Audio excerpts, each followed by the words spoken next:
త్వరగా చేయడంలోకి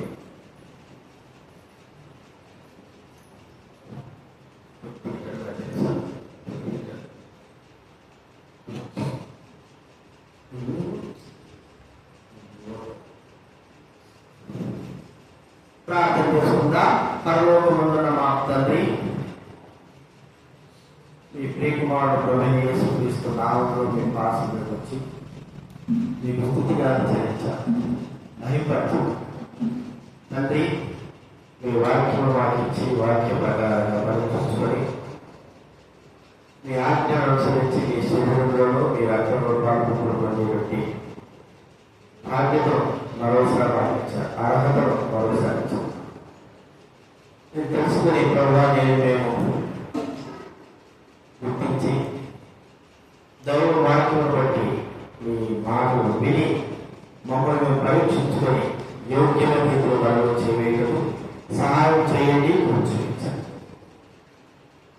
చేయండి, గ్రహించగలరు ఆచరించే జీవితం నాకు మాకు తెచ్చు స్థితి గణన చెల్లిస్తూ కృతజ్ఞతాస్తుతులు చెల్లిస్తూ ప్రభువైన యేసు నామమున ప్రార్థించి వేడుచున్నాము తండ్రి.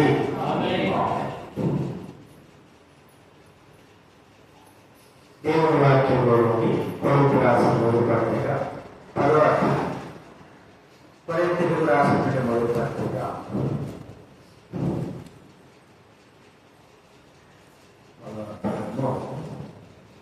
16-17 వచ్చిన కథ చదువుగా మొదటి కొరింథీయులకు రాసిన పత్రిక తర్వాత 16-17 వచ్చినారు. మనందరూ కలిసి చదువుకుంటాం. 150 152 కొత్త నిబంధనలు 152 మనము దీవించు ఆశీర్వచనము మాత్రం కాదుగా క్రీస్తు రక్తంలో పాల్పంచుకోండి కదా, మనం విడిచిపెట్టుకుంటా కీర్తి శివులో పాల్పంచుకోండి కదా, మనమందరము ఆ ఒకటే వ్యక్తిలో పాల్పంచుకుంటున్నాము. వ్యక్తి ఉంటే కనుక అనేకమైన మనము ఒక్క శరీరమై ఉన్నాము. దేవుని వాక్యంలో వివరం చూస్తున్నా. 2వ కొరింథీయులకు రాసిన పత్రిక 2 వాక్యాలు మీకు గుర్తు పెట్టుకోమని ఇక్కడ. ఏ వాక్యాలు చెప్పాలి? బలవర్తమానంలో 2 వాక్యాలు గుర్తు పెట్టుకోమన్నా. వాక్యం ఇక్కడ 2వ కొరింథీయులకు 2వ అధ్యాయం 11వ వచనం. 2వ కొరింథీయులకు రాసిన పత్రిక 2వ అధ్యాయం 11వ వచనం. మన కథ చదువుకుందా. నేనేమైనాను బయలు దాని నుంచి 160 2వ అధ్యాయం 11వ వచనం. నేనేమైనాను క్షమించి ఉంటే సాతాను మనల్ని మోసపరచకూడనట్లు మీ నిమిత్తము క్రీస్తు సముఖమునందు క్షమించి ఉన్నాను. సాతాను తంత్రములను మనం ఎదుగువాము. అదే 2వ కొరింథీయులకు రాసిన పత్రిక 11వ అధ్యాయం 14 ఈ 2 విషయాలు గుర్తుపెట్టుకోవాలి. బలవర్తమానం కొరకై 2వ కొరింథీయులకు రాసిన పత్రిక 11వ అధ్యాయం 14 అందరూ. ఇది ఆశ్చర్యం కాదు, సాతాను తానే వెలుగు దోష వేషం ధరించుకొనుచున్నాడు.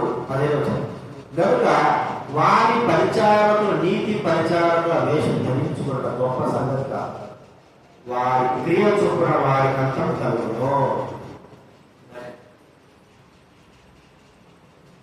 దినాల నుంచి అంటే వారి నుంచి సాతాను యొక్క క్రియలు ఎలా, వారి యొక్క పరిచారకులు, వారి దూతలు, వారి ప్రభావం ఏంటో. సాతాను తన దూతలుగా, తన పరిచారకులుగా, తన మాట వినేవాడుగా మనం చేసుకోవాలని ఆతృత కలిగిన వాడు. అందుకే మనకు దేవుని సన్నిధి అంటే భయం లేకుండా, భక్తి లేకుండా, ప్రేమ లేకుండా మరి ఇన్ని చేస్తాడు. చివరికి మరి ఎలా చేస్తారంటే సాతానిక అనుచరులు అనే మాట చూసుకుంటే బుద్ధిహీనుడు ఒకడు, భక్తిహీనుడు ఒకడు, జ్ఞానేయుడు ఒకడు, మూర్ఖుడు ఒకడు, సోమరుడు ఒకడు, ఇలాగ లెక్కలు పెడితే ఎంతో మంది పరిచారులు. అంటే మూర్ఖుడు ఒకడు, అత్యధికమైన కోపిష్ఠుడు ఒకడు, ఇంకా ప్రేమ లేనివాడు. అందుకే మనం యాత్రికుడి ప్రయాణం అనే బుక్కులు మనం చదువుకుంటే ఒక విశ్వాసి ప్రభు నమ్మిన తర్వాత అతను వెళ్ళేటప్పుడు ఎదురైనటువంటి వ్యక్తులందరినీ తెలివి లేనివాడని, మూర్ఖుడని, ఇంకా ఎన్నెన్నో మాటలతో లోకసుడని, లోక అధికారిని, ఇలా ఎన్నో మాటలు రాక అంటే వాళ్ళందరినీ ఎదుర్కొంటూ ఈ నిజమైన విశ్వాసి చివరికి తన యొక్క జీవిత గమ్యం దాటేంత వరకు కూడా అందరిని ఎదుర్కొంటూ వెళ్ళాలి. అయితే మనమే అలాగా సాతానిక పరిచారకంగా మారడం అనేది చాలా దురదృష్టకరం. గత దినాలు మనం చూస్తూ వచ్చారు. ఎవరెవరు సాతాన పరిచారం చూస్తూ చెప్పండి, ఎవరెవరు చూస్తూ వచ్చారు? దేవుడి ఆలయంలో దేవుడు లేడు అని చెప్పేటువంటి ఒక పరిచారం. అర్థమైందా? ఎవరండి? దేవుడు లేడు అని చెప్పేటోడు, యాడుంటే సూపీమని చెప్పేటోడు మూర్ఖుడు. అలాంటి వాడు ఒక పరిచారం. అయితే రెండో వాడు ఎక్కడే భయమే లేనోడు, దేవుడు భయమే లేనోడు, వాడు కూడా ఒక పరిచారకుడే. దేవుడు భయం లేనోడు సాధారణంగా పరిచారం. దేవుడు భయం ఉంటే క్రమంగా బుద్ధికరంగా మరి భయభక్తులు కలిగి దేవుడు కొట్టే అలాగే. ఇంకొక పరిచారం ఉన్నాడు భక్తిహీనుడు. మళ్ళాగే వచ్చి కూర్చొని భక్తి అని చెప్పుకుంటాడే కానీ భక్తి దేశమంతానే లేనటువంటి భక్తిహీనత కలిగినటువంటి పరిచారం. వాడు కూడా మనల్ని ఏం చేస్తాడంటే భక్తిహీనత యొక్క స్థితిలోకి మనల్ని నడిపించేవాడు. భయం లేడు, ఇవన్నీ కూడా భయం లేకపోవడం పరిచారం అనుకున్నా. వాడు మన దగ్గరకు వచ్చి ఏం చెప్పాడు? లక్ష్మణి ఎవ్వరికి భయపడాలి, ఎవరికి భయపడాలి. ఇప్పుడు పెద్ద పిల్లమేనా, ఎవడు భయపడాలి? అంత నిన్నే చూసి భయపడాలి. ఏం చేశాను నువ్వు కూడా భయపడద్దు అని సాకాన్ని నీ చెవులోకి వచ్చి అప్పుడు నేను ఊరు భయపడతాను, నేను ఊరు భయపడాను, నేను ఊరు భయమే కాదు ఎందుకు. ఇంకొక పరిచారం పంపిస్తాడు సైతాన్, దేవుడు లేడని చెప్పే పరిచారం. వాడు వచ్చి దేవుడు మందిరంలో, దేవుడు మందిరాన్ని ఉంటే నీ హృదయంలో ఉండాలి, నీ గోడలాగా ఉంటాడా? పొలాలు మందిరాన్ని చేయాలి. ఈ దినాల్లో ఆ సాతాను పరిచారంలో ఒక్కొక్క శివుడు ఊగుతాడు. కొంతమంది ఏం చేశారు? ఏమన్నాడు? దేవుడు మందిరాన్ని మందిరానికి ఆగిపోయినట్టు ఉండాలి. సాతాను పరిచారం ఏమైనా ఒక్కొక్కరి మాట అర్థమైందండి. ఇంకోటి బుద్ధిహీనుడు, భక్తిహీనుడు. ఓ కళ్యాణ్ భక్తి లేదు ఏం లేదు, ఒక పై మాట పోయేసి పోయి అక్కడ గడిపాడు. నీకు భక్తిహీనత అనేది ఉండాలి, భక్తి అనేది నీకు ఉండకూడదు. సైతాన్ని చెప్పే ప్రచారం ఒక్కొక్కడు వస్తాడు, ఒక్కొక్క ప్రచారం మన షోలు పోతుంటే మనం వాళ్ళ మారిపోతాడు. ఇంకోడు బుద్ధిహీనుడు, వీడు కూడా ప్రచారకుడే, బుద్ధి లేకుండా చేయడం. మనలో బుద్ధి లేకుండా, బుద్ధి జ్ఞానం అంటే మనం ఏం చేస్తాము? బుద్ధిమంతులు పరమకు వెళ్ళేటువంటి మార్గాన్ని తెలుసుకుంటాడు. బుద్ధి లేనివాడు తన జీవితాన్ని పాడు. అట్లా ఒక్కొక్క పరిచారం. ఇప్పటికే చాలా మంది పరిచారం మీ దగ్గర నుంచి షోలలో ఊరితే ఒక్కొక్కరి మాట మీరు వింటారు. సాకార పరిచారకులుగా మనము మాట్లాడాలి. ఇంకా కొంతమంది ఉన్నారు చాలా చెప్పుకుంటే. ఇప్పుడు మరో పరిచారం చూస్తాం. వాడు ఎలాంటి వాడు అంటే మరి దేవుని దగ్గర నుంచి ఆశీర్వాదాలు పొందకోకుండా నష్టం కలిగించేటట్టు వాడు. ఆశీర్వాదాలకు రాదు. దేవుడు మనల్ని ఏదైనా చేశాడు చెప్పండి? ఆశీర్వాదానికి కారకులుగా చేశాడట. మనల్ని ఆశీర్వించాడు, మనల్ని ఆశీర్వాద కారకులుగా చేశాడు. ఇప్పుడు మరో పరిచారం, సాతాన పరిచారం మన దగ్గరకు వచ్చి మనల్ని ఏం చూస్తాడంటే ఇతరులకు నీవు ఎంత మాత్రం కూడా ఆశీర్వాద కారణంగా ఉండకూడదు. అర్థమైందా? నువ్వు ఆశీర్వాదంగా ఉండడానికి లేదు, నువ్వు ఆశీర్వింపబడకూడదు, నీతో పాటు కూడా ఆశీర్వింపబడదు. ఆశీర్వదిస్తే ఏమైంది? ఇప్పుడు ఆశీర్వపడ్డావు కదా, ఏం జరిగింది? నీకు కోట్లు వచ్చినాయా, లక్షలు వచ్చినా, ఏమి కూడబెట్టుకున్నా నీ ఆశీర్వాదం నీ ద్వారా ఎంతమంది ఆశీర్వపడాల్సిన అవసరం లేదు. ఏ విధంగా ఆశీర్వపడతారు? అబ్రహాము గురించి మనం ఆలోచిస్తే అబ్రహాము దేవుడు అంటున్నాడు, నీవు ఆశీర్వాదముగా ముందువు. ఒక వ్యక్తి ఆశీర్వపడితే, దేవుడి విషయమై ఆశీర్వాదం కలిగిన వాడు ఉంటే, దేవుడు తనను నిజముగా ఆశీర్వదిస్తే ఆ వ్యక్తి ఇతరులకు ఆశీర్వాద కారణముగా ఉంటాడు. మన తెలుసు యోసేపు గురించి మనం చూసినా కదా, దేవుడు యోసేపు తోడై ఉండి ఆశీర్వదిస్తున్నాడు. అంటే తనను గొప్ప చేస్తున్నాడు. ఏ విధానంలో గొప్ప చేస్తున్నాడు? తన జీవితంలో తను చేసే ప్రతి పనిలో కూడా ఆశీర్వాద కారణంగా చేస్తున్నాడు. ఇప్పుడు ఆశీర్వదింపబడిన వ్యక్తి ఇతరులకు ఎలా ఉన్నాడు చెప్పండి? ఆ పోతీఫేరుకి ఏమై ఉన్నాడు? ఆశీర్వాదాలు ఉన్నాడు.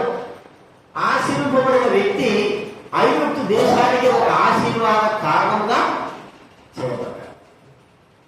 ఇప్పుడు మనం గుర్తించాల్సింది ఏంటంటే, మనము ఆశీర్వాదకరంగా ఉండకూడదు. సైతాన్ యొక్క బోధ. నువ్వు ఎందుకు ఆశీర్వాదం అనుకుంటావు? నువ్వు ఇంత మంచిగా జీవిస్తే, ఇంత మంచిగా ఉంటే, ఇంతగా ప్రముఖంగా జీవిస్తే, నీ ద్వారా ఎవరైనా సరే మేలు పొందుతున్నారు అనుకోండి, ఆ వ్యక్తి మరి మనం కీడు చేస్తుంది కదా. మన ఆ వ్యక్తికి మనం ఎందుకు ఆశీర్వాదకరంగా ఉండాలా? రవీంద్ర చెప్పే మాట ఏంటంటే, మనము ఆశీర్వించే వారంగానే ఉండాలి, కానీ శపించే వారంగా, శపితమైన వారంగా మనము ఉండకూడదు. అంటే మన యొక్క పేరు, మన జీవితము ఇతరులకు ఆశీర్వాదకరంగానే ఉండాలా, ఇష్టకరంగానే ఉండాలా, తృప్తికరంగానే ఉండాలా, సంతోషకరంగానే ఉండాలి. మన పేరు చెబుతానే భయపడేటట్లుగా, భీతి చెందేటట్లుగా, బాధపడేటట్లుగా ఉండకూడదు.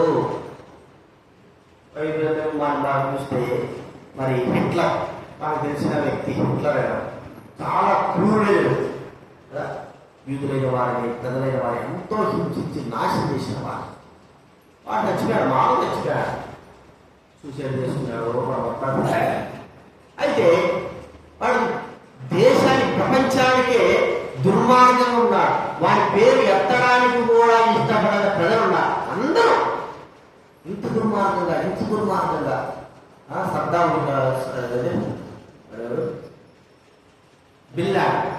బిల్లాడు వాడు కూడా ఎంతో దుర్మార్గంగా ప్రవర్తించినటువంటి వ్యక్తి.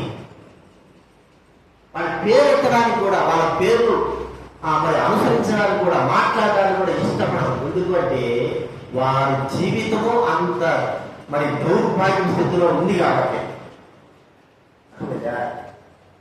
అంటే మనం గుర్తుంచుకోవాల్సింది ఏంటంటే, మన జీవితము ఇతరులకు ఆశీర్వాదకరంగా ఉందా? సాతాను దూతొస్తాడు, ఇన్ని సంవత్సరాలు ఉన్నావు కదా, నీ ద్వారా ఎవరు ఆశీర్వపడ్డారు? ఎవరైనా ఆశీర్వపడుతున్నారా? నీ ద్వారా ఆత్మీయంగా కానీ, శరీర సంబంధంగా కానీ, నీ ద్వారా ఎంతమంది ఆత్మక్షేమం పొందారు? ఇంకెందుకు నువ్వు క్షేమం పొందాల్సిన అవసరం ఏమి? సరే, ఇతరుల ద్వారా నువ్వేమైనా క్షేమం పొందావా? నువ్వు కూడా క్షేమం పొందలేదు కాబట్టి నీ ద్వారా కూడా ఇతరుల క్షేమం ఎంత మాత్రము పొందవు. మన ద్వారా ఇతరుల క్షేమం పొందాలే కానీ మన ద్వారా ఇతరులు ఎంత మాత్రం నష్టము పడకూడదు. అబ్రహాము ద్వారా ఎంతమంది నష్టపడ్డారు? కాబట్టి అందరూ ఆశీర్వదించారు. అన్ని జనులైన వారందరూ కూడా ఆశీర్వాదానికి కారణంగా చేయబడ్డారు. బిలాము ఉన్నాడు అనుకోండి, ఆకారం ఉన్నాడు అనుకోండి, కయ్యూరు ఉన్నాడు అనుకోండి, వీరి ద్వారా ఎంతమంది ఆశీర్వదింపబడ్డారు? ఎంతమంది ఆశీర్వాదానికి కారణమయ్యారు? వీరి ద్వారా నాశనమే తప్ప ఆశీర్వాదానికి కారణం ఎంత మాత్రం కూడా లేదు. కాబట్టి జీవితం అనేది మనం గుర్తించుకుంటా ఉంటే, సాధారణ మనము ఆశీర్వాదకరంగా ఉండకూడదు, మనము ఇతరులకు దీవెనకరంగా ఉండకూడదు, మన ద్వారా ఇతరులు ఆశీర్వదింపబడి, దీవింపబడి, అత్యధికంగా హెచ్చింపబడిపోకూడదు. అదే సాతాను యొక్క ఆలోచన. అర్థమైందండి? మన పిల్లల్ని దీవిస్తాం, పిల్లల్ని ఆశీర్వదిస్తాం. మన దీవెన మన ఆశీర్వాదం దీవిస్తాం అంతవరకే. కానీ వాళ్ళు దీవింపబడతారో దీవింపబడదో ఆశీర్వపడతారో తెలియదు. అర్థం కదా? కానీ మన ఉద్దేశం ఏమిటి? దీవింపబడాలా, ఆశీర్వపడాలి. అది మన జీవితము యోగ్యమైనదిగా ఆశీర్వాదకరమైనదిగా ఉన్నప్పుడు అప్పుడు మన పిల్లలైన వారు, మనం దీవించిన వారు, మనం ఆశించిన వారు అవుతారు. చెప్పండి, ఆశీర్వాదకరంగా చెప్పండి. వర్షంగా అనుకోండి, ఆయన కొట్టినా దీవెన, తిట్టినా దీవెన, ఆయన చేయి పెట్టి ప్రార్థన చేసినా దీవెన, ఆశీర్వాదం. ఆయన ఎక్కడైతే అడుగు పెడతాడో అడుగు పెట్టిన స్థలాన్ని కూడా చెప్పండి దీవింపబడ్డాడు. అర్థమైందా? నేను అనుకుంటాను అప్పుడప్పుడు నర్సాపురం ఎందుకు దీవింపబడలేదు, ఎప్పుడు ఆరంభించాడు, ఎప్పుడు ఆరంభించకుండా ఆయన పక్షిగాడు కావచ్చు ఉన్నాడు, కొన్ని స్థలాలు చెప్తున్నాడు. పెద్ద ఊరు, మరి దీవింపబడ్డదంటే ఏంటి? ఒక సంఘం లేని పరిస్థితి జరిగింది. దీనికంటే చిన్న ఊరు అంటే అనుకుంటారంటే మన పల్లె అనుకుంటారు చూసారా, అంతే. పల్లె కంటే ఎక్కువ పక్షి గారు వచ్చాడు 3 సార్లు. మన స్టీవెన్ చిన్నప్పుడు వరగాడి ప్రాంతంలో చాలా చిన్న ఊరు. ఆ ప్రాంతంలో సేవ చేసిన తర్వాత సుమారు 10 ఊళ్ళు, చుట్టుపక్కల ప్రాంతాల నుంచి 10 ఊళ్ళ నుంచి వచ్చేవారు. 10 వచ్చిన వారన్ని ఊళ్ళలో కూడా సంఘాలు ఏర్పాటు చేయబడ్డాయి. దాని పక్కన ఇంకోటి పెద్దవారి కాలం చిన్న ఊరు పక్షి గారు 2-3 సార్లు కాలు పెట్టి ప్రారంభం చేసింది. ఎంతమంది తగ్గకుండా చిన్న ఊళ్ళో మళ్ళా 10 మంది 20 మంది 30 మంది కాదు, 100 మంది పైనే. అర్థమైందా? పిల్ల అదల్లా అందరూ, వారి పిల్లలతో సహా అందరూ నిండిపోతారు. పెద్ద మందిలో కట్టున్నారు. వరగానంటే 500 పైన బట్టి మంది కట్టారు, నిండిపోతారు. ఎట్లా ఉంటారంటే చిన్న పిల్లలతో సహా దేవుని సేవ పరిచయంలో వాళ్ళు, వాళ్ళ తాతలు ఆశ్రయింపబడ్డారు, వారి పిల్లలు ఆశ్రయింపబడ్డారు, వారి పిల్లలు ఆశ్రయింపబడ్డారు. ఇప్పుడున్న చిన్న పిల్లలతో సహా ఆశీర్వాదానికి కారణంగా ఎవరేంటి? దీనికి కారణం ఏంటి? ఒక వ్యక్తి వచ్చి, ఆశీర్వాదకారకుడైన వ్యక్తి వచ్చి కాలు పెట్టి ప్రార్థన చేసి ఉండడం ద్వారా, అంటే ఒక వ్యక్తిలో నుంచి ఇంకొక వ్యక్తి యొక్క ఆశీర్వాదం. అర్థమైంది? ఇప్పుడు మన ఆశీర్వాదం కూడా అలాగే ఉండాలా? కనీసము పెద్ద సంఘాలు కాకపోయినా మన కుటుంబము, మన పక్కింటి వారు, మనల్ని బట్టి ఆశీర్వాద కారకంగా ఉండాలి. అందుకే సాతానుడు మన జీవితాన్ని నాశనం చేసి, ఎందుకంటే మనం ఆశీర్వాదకరంగా ఉండవద్దు. ఎప్పుడైతే ఆశీర్వాదం ఎక్కడ ఉంటారో ప్రజలైన వారు కుప్పలుగా ప్రజల దైవ సన్నిధికి పరిగెత్తుకుంటా వస్తారు. ఆశీర్వాదం లేని చోట ఏముంటుందంటే శాపము, దేవుని ఉగ్రత, అట్లా ఎండిపోయిన స్థితి. ఆశీర్వాదం ఉన్న దగ్గర మరి దీవెన అలాంటి వారు. అలాగా ఎట్లా చేస్తున్నాడు సాధారణ అంటే, మనము మరి దీవెనకరంగా కాకుండా, మరి ఆశీర్వాదకరంగా కాకుండా శాప సంబంధమైన వారంగా ఉంటున్నారు. దేశం ఉంది, ప్రజలు ఉన్నారు. మనం చూస్తే సొదొమ గొమొర్రా మనం చూసినాం. కానాను ప్రాంతంలో కూడా సొదొమ గొమొర్రా దేవుడు శపించేశాడు. అగ్నిగంధ మాత్రం దేశమే ఉంది, ఊరు గ్రామమే ఉంది. అప్పుడున్న ప్రాంతం అంతా కూడా ఏమైపోయింది చెప్పండి? అగ్నితో కాల్చింది. అయితే అక్కడ ఉన్నటువంటి ప్రజలు ఇల్లు కట్టుకున్నారు. గొమొర్రా ప్రాంతంలో అట్లా చుట్టుపక్కల చూస్తారు. కానీ ఏ ప్రాంతం అయితే శపింపబడిందో ఆ ప్రాంతం ఉప్పు స్తంభము అంటారు. ఉప్పు అంటే అర్థం ఏంటి?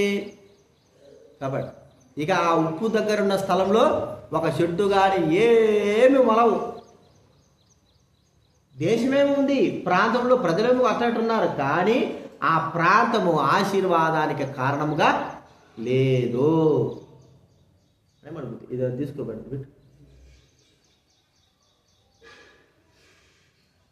ఇది లాస్ట్, అది ఫస్ట్ది.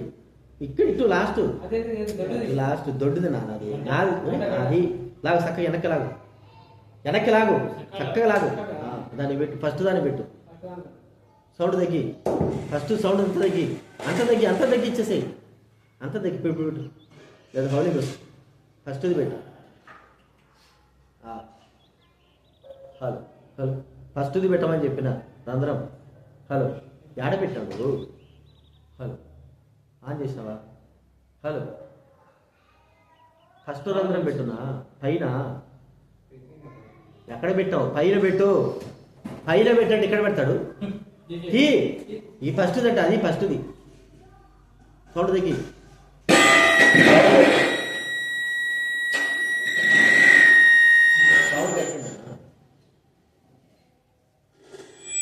తగ్గి చాలు చాలు చాలు పెట్టు.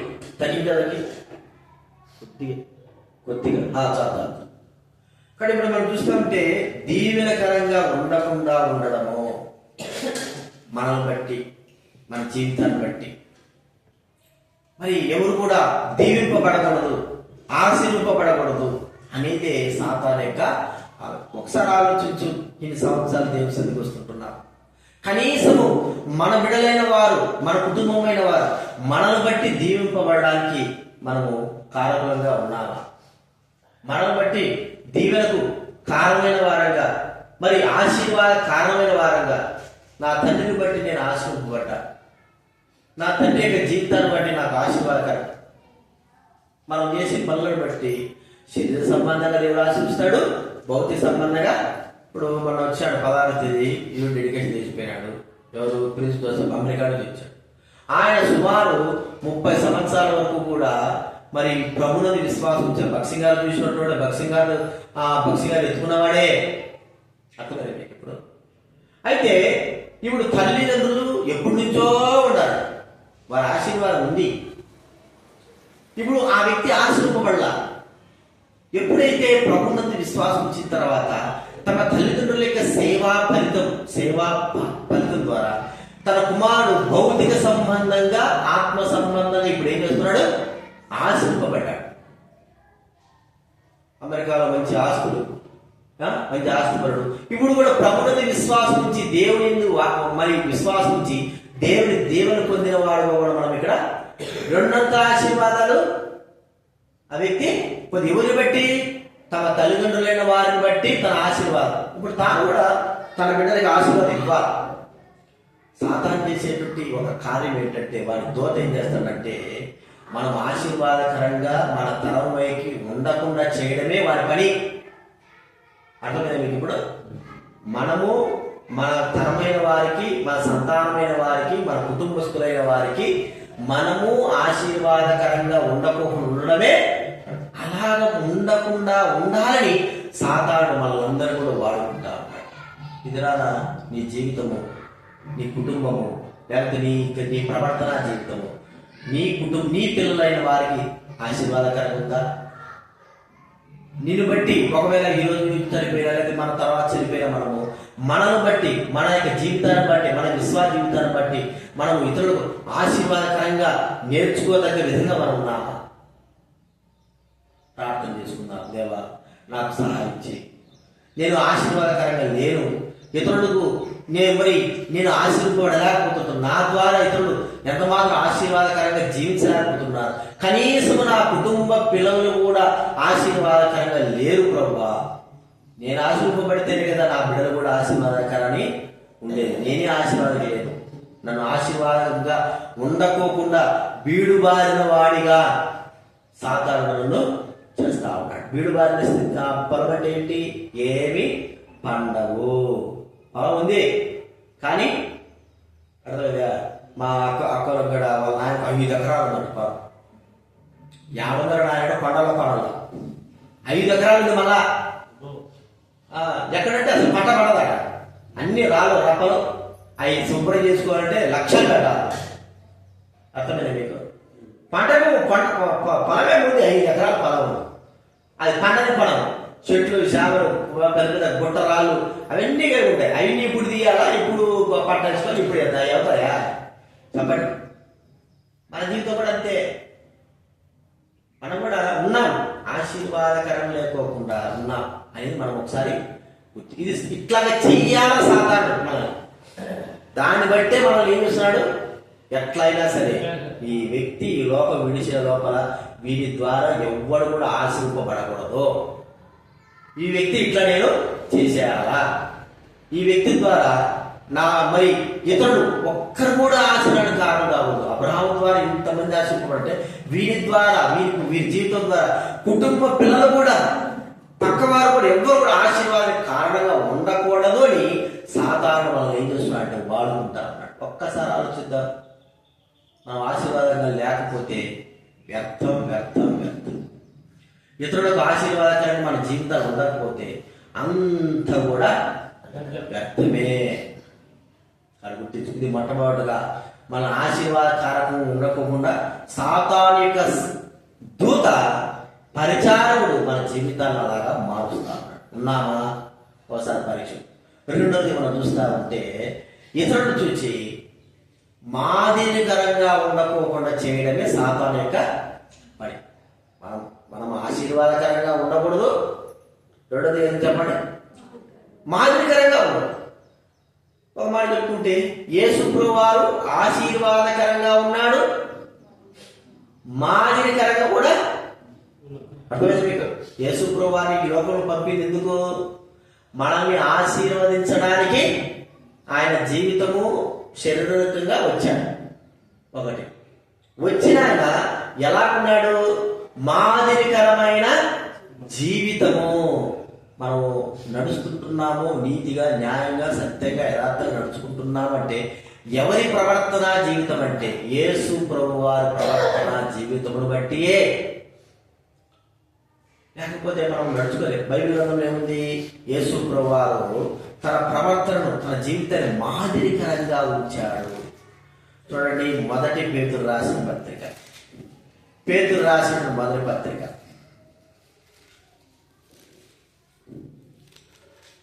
2వ అధ్యాయం 21వ వచనం చదవండి.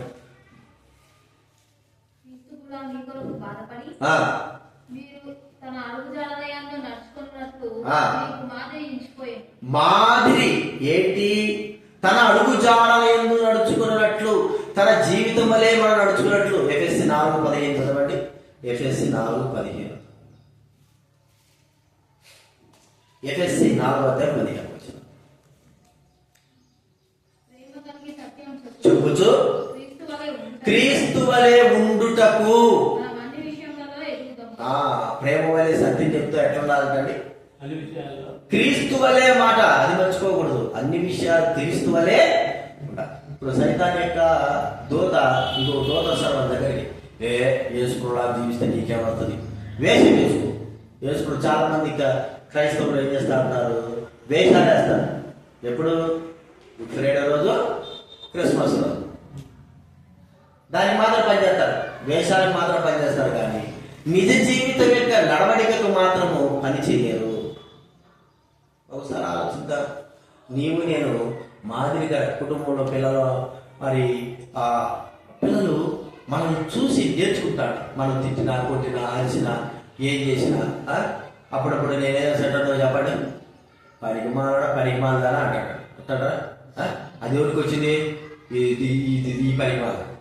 ఎవరైనా సరే పనికి మాలడా అంటాడు. అంటే నేను అన్నది చెప్తాడు. చెప్పండి, ఎవరికి వచ్చింది? అర్థమైంది మీకు? అంటే బూతు మాటలు కాదు. పనికి మాలాడ బైబిల్ పనికి మాలాడితే చెప్పిన మాటను అంటే ఈ పిల్ల కూడా ఏం చేస్తాడు? రామదాసా ఏం చేస్తాడు? నిద్రపోతాడు కదా, వస్తాడే పని చేస్తాడు. ఎక్కడ చేయాలో ఆయన సార్ మోకాల మీద ఉంటే పోతుంది కదా. కాబట్టి మనం చూసి ఏం చేస్తున్నారు పిల్లలు? అర్థమైందండి. ఇప్పుడు బుద్ధి తిట్టేవారు ఉంటారు, లేదా ఏదో మాట్లాడేవారు ఉంటారు. వాళ్ళని చూసి తల్లిదండ్రులను చూసి పిల్లలు నేర్చుకుంటారు. అది మాదిరిగా. ఎందుకంటే మన ఆయన మాట్లాడుతారు. కొన్ని రోజుల తర్వాత తల్లిదండ్రులు తండ్రి సిగరెట్ తాగుతాడు అనుకో, సారా తాగుతాడు అనుకో, పిల్లలు కూడా చూస్తారు. చూసి ఏం చేస్తారు చెప్పండి? వాళ్ళు కూడా నేర్చుకుంటారు. ఎట్టొచ్చింది రానికంటే మా ఆయన చూసి చెప్పడు, కానీ మా ఆయన చూసి, మా తాతను చూసి, మా వాళ్ళని చూసి నేను కూడా ఇది నేర్చుకున్నాను. పాప సంబంధమైనవి నేర్చుకుంటున్నామే కానీ ఆత్మ సంబంధమైనవి నేర్చుకోలేకపోతుంటున్నాం. అర్థమైనా మీకు? ఎవరు నేర్చుకోవాలనుకున్నా కూడా లోపల ఉన్నటువంటి మూర్ఖత్వము, చెడు గుణాలు ఇవి మనకు కనబడుతున్నాయి. వాటిని చూసి మనుషులు నేర్చుకుంటున్నాడు. ఏం నేర్చుకుంటున్నా? మేము సరిసేకరణ ఏం నేర్చుకుంటున్నా? నీవు ఒకవేళ మనుషులు చూడద్దు, ప్రభువును చూస్తున్నావు కదా, ప్రభు యొక్క వాక్యం చూస్తున్నావు కదా, ప్రభువును చూసి మేము ఎంతవరకు నేర్చుకుంటున్నా? ఆయన మాదిరికరంగా ఉన్నాడు కదా. నువ్వు చెప్తున్నా మాదిరికరంగా ఉన్నాడు, నువ్వేం నేర్చుకుంటున్నా? ఏం నేర్చుకుంటా? చెప్పు. ఏం నేర్చుకుంటా? అదే ఇంటి వాళ్ళకి చూపిస్తున్నావు. అదొకటి నేర్చుకుంటున్నా, మంచిది. ఇంకేం నేర్చుకుంటున్నాను? అదొకటేనా?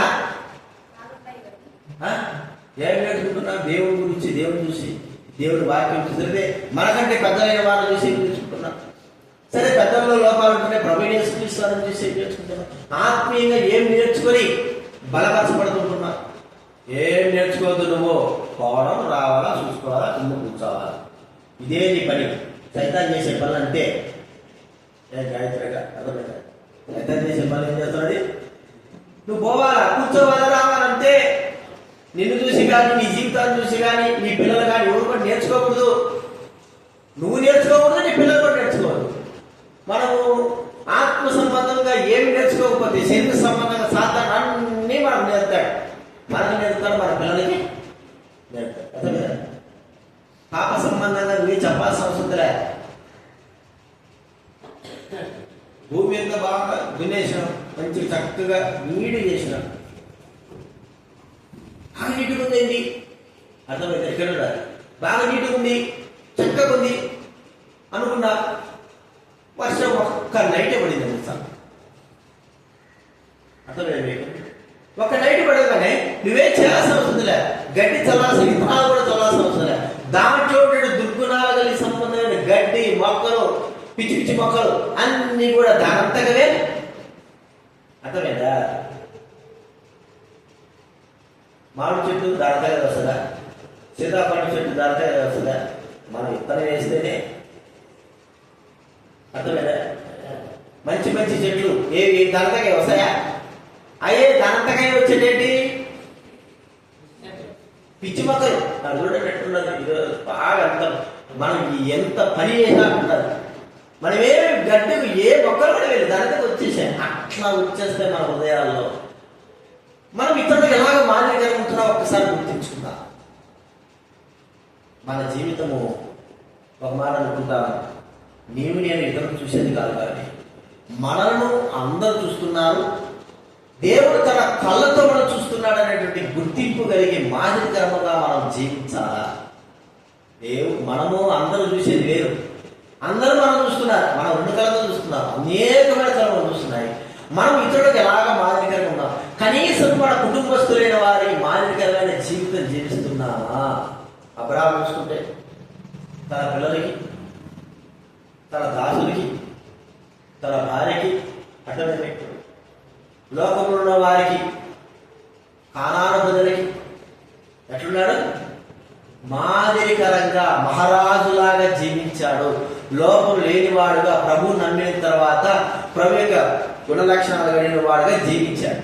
అందుకే ఆ యొక్క హామోరు కుమారుడు లేకపోతే అయ్యా నువ్వు మా మధ్య మహారాజుగా జీవిస్తావు. మాదిరికరముగా ఇస్సాకు చూసుకుంటే తండ్రి యొక్క మాదిరికరం ఇస్సాకు. తండ్రి అబ్రహాం ఏ అడుగుజాడలు నడిచాడో ఆ అడుగుజాడలు ఇస్సాకు నడిచాడు. యాకోబు చూసుకుంటే తర్వాత తండ్రి యొక్క మార్గాల్లో సత్యమైన మార్గాలు నడుచుకున్నాడు. అర్థమైంది? యోసేపు చూసుకుంటే యాకోబు యొక్క మార్గాల్లో సత్యమైన మార్గాలు నడుచుకున్నాడు. ప్రభు నమ్మిన తర్వాత ఒకరు ఒకరికి ఎలా ఉన్నారు చెప్పండి? చెప్పండి. ఎవరికి?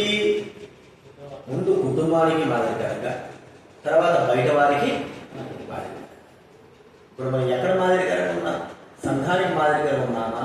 సంఘంలో విశ్వాసం మాదిరికరంగా ఉన్నామా? మన పిల్లలకు మాదిరికరంగా ఉన్నామా? మన ఇరుపరు వారికి మాదిరికరంగా ఉన్నామా? బయట వారికి మాదిరికరంగా ఉన్నామా? ఎలాంటి మాదిరికరంగా జీవితం ఉంది? మనం చూసి ఏమి నేర్చుకుంటున్నారు, ఏం నేర్చుకుంటున్నారు మనం చూసి? ఒక సమయానికి వచ్చేది నేర్చుకోలేకపోతున్నారు, ఒక మీటింగ్ వచ్చేది నేర్చుకోలేకపోతున్నారు. అర్థమైందా? మనం ఏం నేర్చుకుంటున్నాం, మన పిల్లలకి ఏం నేర్చుకుంటున్నా చెప్పండి. మనం చూసి అందరూ చూస్తూ ఉంటారు అనుకుంటున్నారు, మనం అనుకుంటున్నామో కానీ మాదిరికరంగా మన జీవితము ఎంత ప్రభావం చూపుతుందంటే మన పిల్లల పైన చెడు ప్రభావం ఎక్కువ చూపిస్తారు. మంచిగా మనం జీవిస్తే మంచి ప్రభావం, ఇట్లా మన ఇష్ట ప్రకారంగా జీవిస్తే అది చెడు ప్రభావం ఎక్కువగా మన పిల్లల పైన చూపుతారు. అందుకే నష్టపడతారు, దూరం అయిపోతారు, త్రాగుడు బానిసైపోతారు, పాపానికి బానిసైపోతారు. ఎందుకంటే నీ జీవితమే నీ పిల్లలకు ఏం కాలేదు, మాదిరికరంగా లేదు. ఇక వాళ్ళు ఏం నేర్చుకుంటారు? సాధారణ చేసే పని అదే. ఒక్కడు మాదిరికరంగా ఉంటాడనుకో, అందరూ కూడా కనీసం ఇద్దరైనా మాదిరికరంగా వస్తారు. ఆ ఒక్కడు కూడా ఉండకూడదు మాదిరికరంగా. సంఘంలో మనము ఒక్కరిగా మాదిరికరంగా ఉన్నామంటే మనం చూసి ఒక్కడే చేస్తాడు, మరొకడు ఎవడో కూడా చూడకుండా పోతాడా?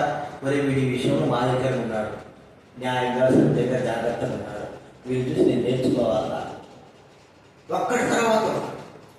అయితే ఎవరు కూడా మాదిరికరంగా లేకుండా చేశాడంటే సాధారణుడు ఇక సంఘంలో నడుచుకునే వారే అవుతారు, ప్రభు దగ్గరికి వచ్చేవారే అవుతారు. కాబట్టి సాధారణ దూత వచ్చే వాళ్ళు ఏం చూస్తుంటే ఇతరులకు నీవు మాదిరికరంగా ఉండకుండా చేయడమే వాడి పని. అది గుర్తుపెట్టుకున్నా. నువ్వు మాదిరికరంగా ఉన్నావా? ఏ విషయంలో మాదిరికరంగా ఉన్నావు? ఒక దైవికమైన పనిలో మాదిరికరంగా ఉన్నావా? నీ విశ్వాస జీవితంలో మాదిరికరంగా ఉన్నావా? దేవుడు ప్రేమించడంలో మాదిరికరంగా ఉన్నావా? దైవ సన్నిధి విషయంలో మాదిరికరంగా ఉన్నావా? దేవుడి యొక్క కార్యాలలో మాదిరికరంగా ఉన్నావా? మందిరానికి విడువగా ప్రేమించే దాంట్లో మాదిరికరంగా ఉన్నావా? చెప్పిన వాళ్ళరా కొంతమంది ఎట్లుంటారంటే మరి దైవ సన్నిధి అంటే ఆ గురువులు రాని వారు ప్రభు సన్నిధికి పరిగెత్తేవారు మాదిరికరంగా. అరే నన్ను చూసి వీళ్ళు చూసి నేను థియేటర్ వేసిన పెద్ద చనిపోయాడు, గొప్ప బక్సీ గారు పనిచేసి ఆయన మేము తెలుసాలు చిన్న పంజాబ్ పోయాడు. పంజాబ్లో అప్పుడే ఆయనకు 75 సంవత్సరాలు, ఇప్పుడు 92, 93 చనిపోయినప్పటికీ పంజాబ్ ఆయన నడవలేకుండా కొద్ది నడుస్తున్నాడు.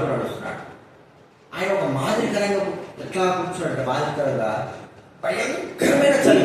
పంజాబ్ డిసెంబర్ ప్రాంతాలు పోతే మా ఊరు కూడా చలి, అంత భయంకర చలి. కింద గడ్డేస్తారు, ప్రతి ఒక్కరికి చిన్న చిన్న పరుగులు ఇస్తారు. ఆ పెద్ద లావులాంటి దుప్పట్లు ఉంటాయి కదా, అవి ఎక్కువ ఉంటాయి కదా, అవి ఇచ్చేస్తారు. భయంకర హిమాలయ పర్వతాలు దగ్గర ఉంటాయి కాబట్టి అంత చలి. ఆయన అంటే పెద్ద టెంట్ లాగా ఒక గుడిసెలాగా వేసేసాడు. లోపలంతా అది తెల్ల బట్ట వేసేసి పెట్టేసి తెల్ల బట్ట పెట్టారు. నేను లోపల కూర్చున్నా. ఆన్లైన్ ప్రేయర్ లాస్ట్ రోజు ఆన్లైన్ ప్రేయర్ జరుగుతారు. 3 గంటల వరకు ప్రార్థన జరుగుతుంది. కూర్చున్నాడండి పెద్ద ఆయన. కూర్చొని లేడండి. మాకు నిద్ర వస్తారు, మేము పోయి పడుకోవాలి, దుప్పట కప్పుకోవాలి, లోపలికి పోయి పడుకోవాలి. ఇంకొకటి ఏమో సిగ్గు అనిపిస్తుంది, ఆ ముసలాడు కూర్చోవద్దు, నేనేది కూర్చోకూడదు. ఒకటి కూర్చున్నాడా, లాస్ట్లో కూర్చున్నాడు ముసలాడు. ఎట్లా వచ్చింది వయసు మీరిపోయేది 50-70 సంవత్సరాలు వస్తే ఏముంటుంది, నడువులు పట్టుకోవడం, ఇది చేయడం, పోయి పడుకోవడం. పడుకోలేదే, కూర్చున్నాడు. అంటే మాదిరికరంగా అర్థమైంది మీకు? రావడంలో మాదిరికరంగా అందరికంటే ముందుగా వచ్చేస్తాడు. రావడంలో మాదిరికరంగా ముసలోడు కదా, నేను 10 నిమిషాలు గంట సేపు తర్వాత పోతే ఎవరేమంటారు, పాటలు అయిపోయిన తర్వాత పోతే ఏమంటారు, అట్టంలే. మీటింగ్ అంటే ముందే వచ్చి కూర్చున్నాడు. ఎడ్డీ విలియమ్స్ గారు, మర్చిపోయిన ఎడ్డీ విలియమ్స్ గారు, మన ఇటీవల ప్రభుత్వంలో 92 సంవత్సరాలు, 93. అంత నిష్ట మాదిరికరంగా 50 మన జీవితం మాదిరికరంగా. సైతం చేసేదంటే మనం చచ్చిపోయే లోపల ఇతరులకు మాదిరికరంగా లేకోకుండా మనల్ని కానీ మనం అలా ఉన్నామా? కనీసం లోకస్తులు కాదు, మన పిల్లలకి మాదిరికరంగా జీవించాలా? అది ప్రాముఖ్యమే. ఎవరికంటే లోకస్తులు ముఖ్యంగా. తర్వాత ముందు మన పిల్లలకి మాదిరికరంగా ఉన్నప్పుడు మనం చూసి మన పిల్లలు అది గుర్తుపెట్టుకుంటాం. రెండోది ఏం చూస్తున్నామండి? ఇతరులు మాదిరికరంగా నడుచుకోకుండా చేయడమే సాతాను దూత యొక్క కార్యం. నీవు నేను అలా ఉన్నామా? అలా ప్రవర్తిస్తున్నా సాతాను దూతలే మాదిరికరంగా లేకుండా జీవిస్తున్నామా అనేది ప్రాముఖ్యమే. ఇది రెండోది మనం చూస్తున్నాం. మూడోదిగా ఏం చేసినట్టే ఇంకొక పరిచయాలు కూడా వస్తాడు. వాడు ఎక్కడంటే సోమరుడు. అర్థమైందా? వాడు ఎవడండి? సోమరుడు. సోమరుడు కూడా ఒక పరిచారకుడే. ఎవరు పరిచారకుడు? కాదు, వేసుకోబడతారు. ఎవరు పరిచారకుడు? సోమరుడు. సాతాను. స్టేట్ చిన్నప్పుడు మన ఫిబ్రవరి పోయిన హైదరాబాద్ చూసినప్పుడు ఫిబ్రవరి నన్ను చూడగానే ఆయన గుర్తుపెట్టాడు. తర్వాత అంతకుముందే ఆయన సాయంత్రం టీ చేసుకుంటాడు. ఆయనే చేసుకుంటున్నాడు. ఆయనకి ఇప్పుడు 79 సంవత్సరాలు. ఆయన టీ చేసుకుంటాడు, వంటనే చేస్తున్నాడు. ఆయనకు ఒక ఆయన తెలుసు. ఈ ఇన్మేట్స్ ఎవరు లేరు. అడిగినారు పోయినా పని మీద పోయినారు. తర్వాత వాడు మా ఆశ అన్నం తింటాడు. అంకుల్ ఏమనుకోని మీరే టీ చేసుకుని తింటున్నాడు. ఎందుకు గెలిపించుకోవడం అనుకుంటాం? అయ్యా మేము దాసులయ్యా, మా పని మేమే చేసుకొని తింటాము, మేము సోమవారం కాదు అన్నాడు. డైరెక్ట్ మేము ఎట్లా పడతాడు ఎవరు వీటికి థియేటర్ ఇన్మేట్ సేవా తరఫీలు వచ్చాడు. అంకుల్ మీరే టీ చేసుకుంటూ తాగినట్టున్నారు కదా అని. అవునయ్యా మేము దాసులు కాబట్టి మేమే చేసుకుని తాగుతాం, మేము సోమవారం కాదయ్యా అన్నాడు. అంటే ఇప్పుడు ఎవరు సోమవారి చెప్పండి? అడిగినోడు అసలే సోమరుడు. అంత పెద్ద ఆయనకు ఎవరు లేకపోతే టీ పెట్టించి, అంటే అప్పుడు లేరు, ప్రస్తుతం ఎవరు లేరు, ఎవరు వినా తిందు మొత్తం చేసుకుని తిన్నాడు. గమ్ము ఉండొచ్చు కదా ఆయన. మేము సోమవారం కాదంటేనే మీరు సోమవారంలో చెప్పినట్టు. ఇప్పుడు మీరు మనం సైతాన్ మనం చేసే పని ఏం చెప్పండి? నేను నిజం చెప్తున్నాను చూడండి, అన్యాయం కోప్పడదు. మీరు అన్యాయం 100% భక్తురాల్లో చాలా సమర్థనం, మామూలు సమర్థనం కాదు. ఒక గంట సేపు మీరు పని చేయలేరు. గంట సేపు మీరు ఆగకుండా పని చేయగలరా? గంట సేపు చేశాక ఉండగా ఇప్పుడే కూర్చుంటాడు. ఎక్కడికి చేశారు గంట సేపు జరగదు. లక్ష్మి మీరు ఆలోచించండి, చూస్తానే ఉంటారు. గంట సేపు అన్నం తిన్నారా? శ్రద్ధించుకోవాలి. ఒక అరగంట అయిపోయింది ఫోన్ అయితే ఇప్పుడే కదా ఉంది, అరగంట అయిపోయింటారు, సగం అరిగిట్టారు. నేను చెప్తున్నా కదా, నిజం చెప్తున్నా కదా. మళ్ళా అది దేవుడి మందిరంలోనే. బయట మన సంతాపంతా చేయాల్సిందే. ఎవరికి? పల్లెడికి కూలోడికి చేయాల్సిందే. కూలోడికి పోతే అప్పుడు తెక్క కుదురుతాడు. ఉదయం 9 గంటల పోతే రాత్రి 9 గంటల వరకు ఏం చేస్తాడు? మరుస్తాడు పట్టుకొని, లేకపోతే డబ్బీడు దాని పని చేస్తాడు. సోమవారి వాడు బైబిల్ గ్రంథంలో సోమవారుడికి చాలా పేరు. సామెతల 6వ చూస్తుంటే సోమరుడా శ్రమలు చూసి నువ్వు నేర్చుకో. సాతాను మనం ఎప్పుడైతే చురుకుగా, ఎప్పుడైతే దేవుడి పనిలో ముందు కొనసాగుతూ ఉంటే సాతాను పనులలో చాలా నష్టం జరుగుతారు. కాబట్టి వాడు ఏం చేస్తాడంటే దేవుడి పని జరగనీయకోకుండా మనం సోమరులుగా చేయడమే వాడి యొక్క ప్రథమ కర్తవ్యం. అర్థమైందండి? ఇప్పుడు సోమరులుగా చేయడమే సాతాను ప్రథమ కర్తవ్యం. ఎవరిని? ఎవరు? చంద్రశేఖర్ చెప్పు. ఎవరిని? ఎవరు? లక్ష్మి. ఎవరిని చేయడం ప్రథమ కర్తవ్యం? నన్ను చెప్పు. మనం చెప్పుకుందాం. నన్ను సోమరిగా చేయడమే సాతాను యొక్క పని. లేకోకుండా దేవుడి పని, అది లోకంలో ఉన్న పనులు మనం చేస్తుంటాం. ఏమి ప్రయాసపడతామో, ఎంత కష్టపడతామో, ఎంత మరి బాధను చూస్తామో అవన్నీ కూడా లెక్క దేవు. కానీ దేవుని దగ్గరకు వచ్చే లెక్కలు ఎక్కడ లేని సోమర్థనం వస్తుంది. మీరు గమనిస్తూ ఉంటారు కదా. గమనించేది నిజమే. గాయత్రిగా ఉదయం నుంచి సాయంత్రం వరకు పని చేస్తాం, పని చేయకపోతే పోరాదు చెయ్యాలా, అంత శక్తి అయినా సరే చేసి తీరాల్సిందే. ఒకరోజు బాగా అయిపోయి రెండో రోజు చేయాల్సిందే.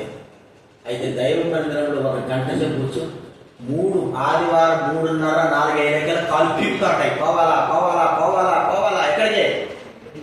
ఇంటికి. చేసింది పని గంట సేపే, ఆ కొద్దిగే. ఎంత సోమరులుగా దైవ సైతాన్ని మనల్ని అందరూ తయారు చేస్తున్నాడంటే, పని లేకోకుండా అమృతం కవి నన్ను అడగలేదు అన్నా అంటున్నారా? అప్పటి పనికి ఇప్పుడు నువ్వు చేసే పనికి ఎంత తేడా నిజం. అప్పుడు నువ్వు చేసిన పనికి ఇప్పుడు నిజం. అప్పుడైతే ప్రతిరోజు ప్రతి వారం భోజనం చేయాలి. ఇప్పుడు ఏమైపోయింది? కట్టేపోయిందంటే దేవుడి పనిలో ఆ బాధ్యత ఇప్పుడు అనుకోవాల్సింది. అయ్యా అయ్యా అని అనుకోవాల్సింది. దేవుడి పనికి ఎంత మాత్రం సోమర్థన మన జీవితాల్లో. పని మనకు తెలిసిందా, మనకు వచ్చిందా, ఆ పని చేయాలని మన బాధ్యతగా వచ్చినప్పుడు వెంటనే అది అయిపోయేంత వరకు కూడా ఆ పనిని మనం కర్తగా నెరవేర్చాలి. సోమరిగా ఉండడం ద్వారా సోమరి తన పడక మీద తిరుగును అనే మాటలు మనం కాబట్టి గుర్తించుకుందాం. సోమర్థనం అంటే చీమలకి ఎందుకుంటే ఏ రోజు చీమలు నిద్రపో అంటే మన కనపడు ఎప్పుడు పనిచేస్తూ ఉంటాయి. కింద పని చేసేది కింద పని చేస్తాయి, పై పని చేసి పై పని చేస్తూ ఉంటాయి. అవి తిరుగుతూనే ఉంటాయి. ఎందుకంటే వాటి పని అలాంటిది. సోమరిగా కూర్చొని కాసంతసేపు కూర్చోవాలి, లేదా శాంతించుకోవాలి, తీర్చుకోవచ్చు. కానీ అదే బాధ్యతగా పెట్టుకొని ఇక అలాగే సోమరిగా ఉండి సుఖానికి అలవాటు పడేటువంటి వారుగా చాలా మంది మనము తయారవుతాం. నేను చెప్పేది ఏంటంటే, మనం ప్రభు కొరగా ఎంత కష్టపడతామో ప్రభు యొక్క పనిలో అంతగా దేవుడు ప్రతిఫలిస్తాడు.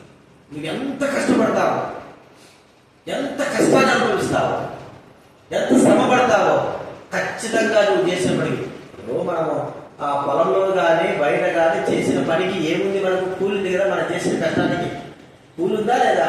కూలి తీసుకోకుండా వస్తావా? కూలి ఇవ్వకుండా ఉంటాడా? తెలుసా? కూలి ఇవ్వకుండా ఉంటాడా? కూలి తీసుకోకుండా వస్తావా? కూలి తీసుకోకుండా రాము, వాడు కూలి ఇవ్వకుండా ఉండలేడు. ఎందుకంటే మనం చేసిన పనికి ఖచ్చితంగా మనం ఏమవుతున్నా జీతం పడుతున్నాం. మరి దేవుడి కొరకై చేసిన పనికి ఏం చేస్తున్నాం? దేవుడి కొరకై పని ఇది నాలో ఇంకా అధ్వానం అయిపోయిందా? మనం ఎట్లాగంటే కాస్తంత పని, కాస్తంత సమయం దొరికితే దేవుడి సన్నిధిలో పని చేసి దేవుడి సన్నిధిలో ఆశీర్వాదం పొందుదాము. దేవుడి దగ్గర నేను ఒక బహుమానం పొందుదాము. వాళ్ళంటే నాకంటూ ఒక బహుమానం దేవుడు ఏర్పాటు చేసినట్టు ఆలోచనే రాకుండా పోతా. దేవుడి మందిరంలో పనిచేస్తే ఎక్కడో పని చేసినట్టు, జైల్లో పనిచేసినట్టు అనిపిస్తా ఉంటారు. ఒకసారి గుర్తించుకుందాం. మీ నా చిత్తంలో సోమరులుగా చేయడమే సాతాను పని. సాతాను యొక్క దూత సోమరి వాడు మన దగ్గర వస్తాడు. ఏం పని చేయాలి? ఇంకా సోమరు గురించి ఏమని రావడంటే, వాడి చేత్తో అన్నం కూడా ఎత్తుకొని వెళ్ళాడట.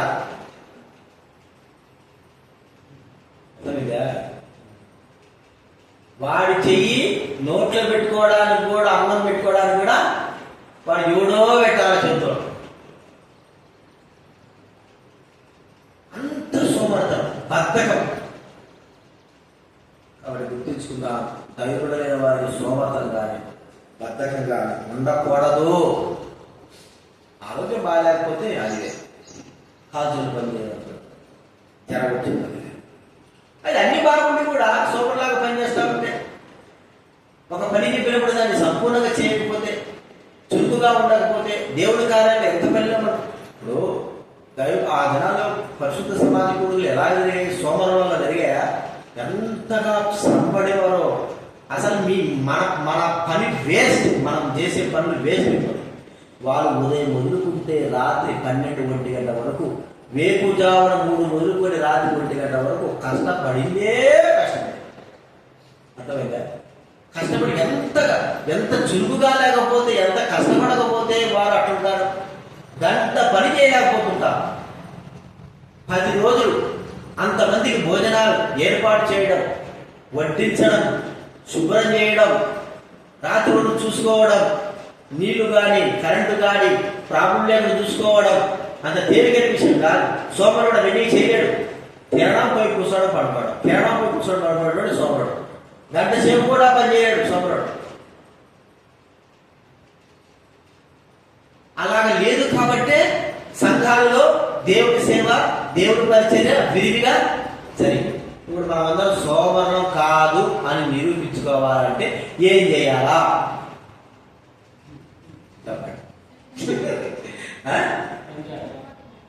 అని ఇప్పుడు మీరు ఏమో పెద్ద పని చేయాల్సిన అవసరం లేదు. చెప్పిన మాట వింటారు కొద్దిసేపు వింటారు మళ్ళీ అవుట్. కానీ ఇప్పుడు మీరు సోమరులుగా ఉండకోకుండా నిరూపించుకోవాలంటే ఏం పని చేయాలా? ఇప్పుడు ఇది పేజీ పెట్టా బయట ఆడితే గడ్డని తీయాలి. అటువైపు ఉండే గడ్డని ఒక గడ్డి కూడా ఉండిందే ఏమైంది కాబట్టి సోమరులైనా పర్వాలేదు, వెళ్ళిపోవడం వచ్చింది నాయన అనుకోని అడ్డపోతాం. సోమరైనా కూడా పర్వాలేదు, మాకు ఆ పేరే తగినది కాబట్టి వెళ్ళిపోతాం. చూడండి, అదే బైబిల్లో చెప్పే మాట. సోమరి సాము ఉంటే తన పొలంలో ఏం మొలుస్తుందంట? చెట్లు, ముళ్ళ తుప్పలు మొలుస్తాయి. అర్థమైంది. ఇప్పుడు సోమరి లాంటివాడు, బాగా పనిచేసేవాడు అవన్నీ లేకోకుండా శుభ్రంగా చేస్తాడు. అర్థమైంది మీకు? సోమరి కాకుంటే 3 వారాలు అయిపోయింది, వర్షం పడి అంత భయంకర విరిగిపోయింది. ఇప్పుడు మీరు నిజంగా సోమరంలో కాదు దేవుడికి అన్నం తిని తర్వాత తెలుచాలి కదా. సోమవారం అనిపించుకుంటారో దేవుడితో, లేదు మేము బాగా పనిచేస్తాం అనుకుంటారో అది మీ ఇష్టం. ఇది 3వ మనం చూసుకుంటున్నాం. చివరిగా ఒక మాట మనం చూసుకుందాం. సామెతల గ్రంథము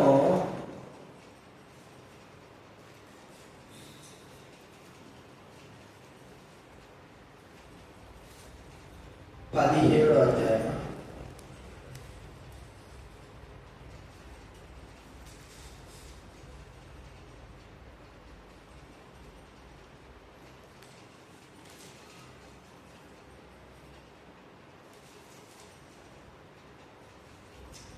లోభి తన ఇంటి వారిని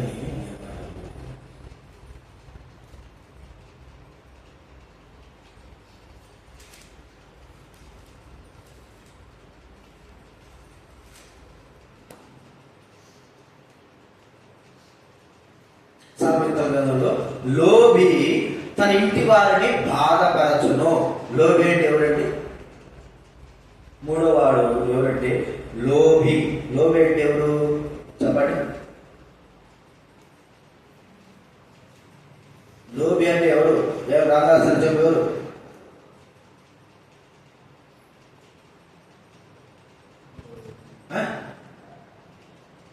లోభి అంటే ఎవరండి?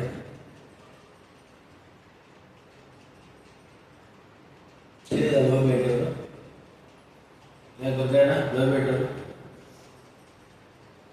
పిసినారోడు ఎవరు? పిసినారికి అర్థం ఏంటి?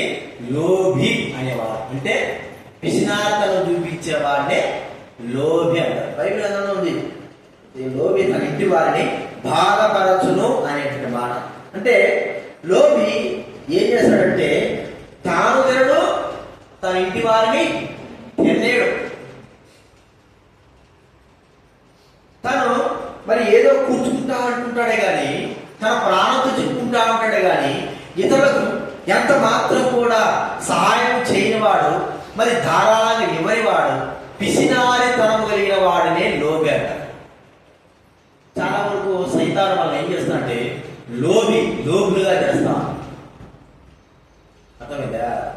ఒకవేళ కుటుంబ సభ్యులుగా మనల్ని లోబులుగా చేయకపోయినా దైవిక సంబంధంగా మనల్ని ఏం చేస్తుంటే లోబికి అంటే పిసినారితనానికి మనల్ని అప్పచెప్పిన వాడిగా చూస్తాం. బైబిల్ ఏం చెప్తా ఉంది? మనకున్న దాంట్లో ప్రభువుకు ఇవ్వడానికి కొరకై, ప్రభు సేవ కొరకై నిర్గమకాండం 25వ అధ్యాయం మనం చూస్తూ ఉంటే ప్రభువు ఒక మాట చెప్పాడు. ఎవరి హృదయాలు వాళ్ళు ప్రేరేపిస్తాయో వారందరూ కూడా దేవుని సన్నిధికి కానుకలు తీసుకురండి. ఒకటి అర్థమైందా? లోబికి వెళ్ళినప్పుడు ఏం చేస్తాడు? మొదటగా దేవునికి ఇవ్వడు, రెండవదిగా అవసరం కలిగిన వారు ఎవరైనా వచ్చినప్పుడు వారికి కూడా ఏడు లోబడేటోడు ఎవడు? పిసినారుడు. నేను చాలా మందిని చూశాను. అంటే ఒకసారి దైవ సేవకుడు కూడా చూశాను.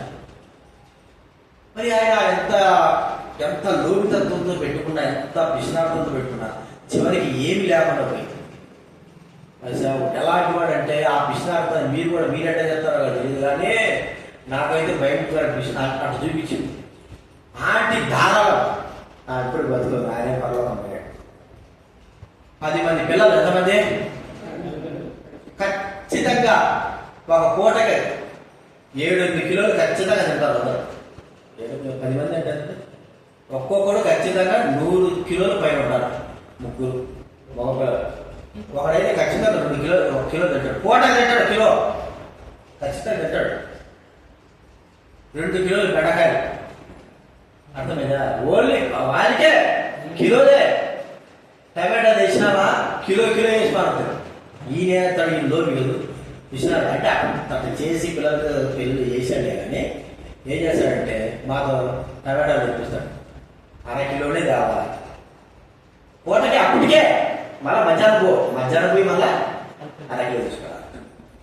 ఎందుకు అంకుల్ కిలో తీసుకొస్తే బాగుంటుంది కదా, మాట తిరగాలంటే.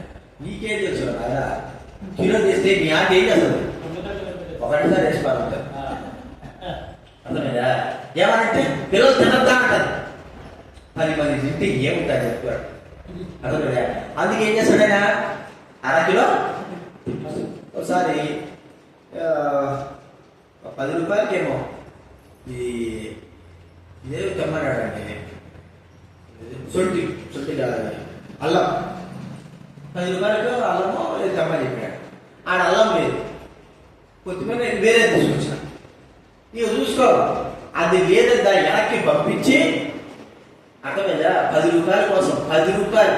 నీకేం తెలుసు రాదా? నీ పిల్లలేదు చదవలేదు, 10 మంది ఉన్నారు. రూపాయి కూడబెడితేనే కానీ నిజంగా ఈ మాట చెప్పింది. రూపాయి కూడబెడితే కానీ వాళ్ళకి పెళ్ళిళ్ళు చేయలేకపోయినా నేను 10 మంది సేవలు దైవ సేవ ఆయన వచ్చి మరి పోస్ట్ మ్యాన్ గా రైల్వే పోస్టుగా ఉండి రిటైర్డ్ అయ్యి అది రిజైన్ చేసి బక్సీ గ్రంథాలు 64 వచ్చాడు ఆయన. 10 మంది పిల్లలైనా వాళ్ళు పోషించాలి దేవుని సేవలో. రూపాయి ఎత్తుపెట్టి ఇది బాగానే ఉంది, ఇంతవరకు బాగానే ఉంది, ఇంకా అత్యధికంగా లోపలికి వెళ్ళిపోతే అర్థమైందండి. ఇప్పుడు ధానాలతలు కూడా కొంత ఉండాలి. అది కూడా ఒక భక్తుడు అంటాడు, మిగిలించు, నీకున్న దాంట్లో మిగిలించు. అది మిగిలించిన దాన్ని, ఎత్తిపెట్టిన దాన్ని ఎవరికి వాడాలంటే దేవుని సేవకుడు నువ్వు వాడు. అర్థమైందండి. మిగిలించు, నీకున్న దాంట్లో మిగిలించు, 1 పైసా మిగిలించు. అది దేవుని సేవ కొరకై నువ్వు వినియోగించు. ధారాళంగా ఉండదు కదా అని మనము ఒక్కోసారి చేస్తూ ఉంటాం. ఏదో ఒకసారి, ప్రతిసారి మనం ధారాళంగా అంటే మనం పోటీస్తుండదు కాదు. కానీ దేవుని సేవలో పిసినారితనము, లోబితత్వం అనేది పనిచేయదు. ఎందుకు ఇన్ని దినాలుగా మనం ఒక్క మాట ఆలోచిద్దాం. ఒక్క మాట అంత పక్కన కట్టుకున్నాము. ఎన్ని సంవత్సరాలు దేవుని మందిరం కట్టుకొని చెప్పండి?